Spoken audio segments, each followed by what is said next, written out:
How does Benedict's character, John, how does he challenge Kirk to earn his place in the captain's chair with this movie?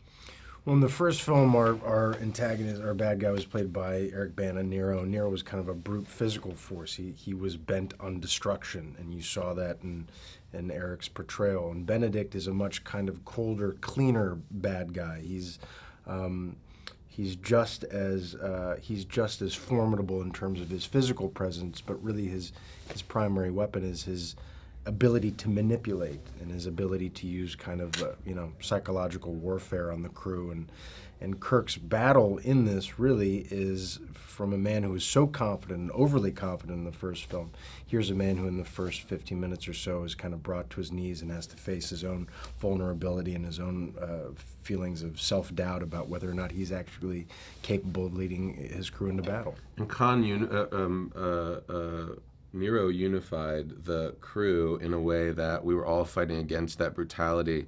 And I think Harrison really comes in with something that fragments us. He's insidious in a way. He kind of gets into the psychology and the dynamic of the crew in a way that we really have to fight in our own ways, that we all have a different kind of relationship to it, and it affects our relationships to one another because there is kind of doubt and uncertainty, and it's really interesting that way, I think, what the dynamic is. And that's a very human trait. Last question. The last movie we saw this relationship, this romance between Spock and Uhura, and when I saw that scene in the turbo lift, I went, what? And I went, okay, let's go. Roll with it, roll with it. So you've got that evolving relationship, and now Kirk with Carol Marcus, a name that is very familiar among people like me. How does that romance develop in the film too? Well, what I will say is that there's so much happening in this film in terms of plot, in terms of action. It is nonstop, and it's this kind of speeding train of destruction that's happening in the film.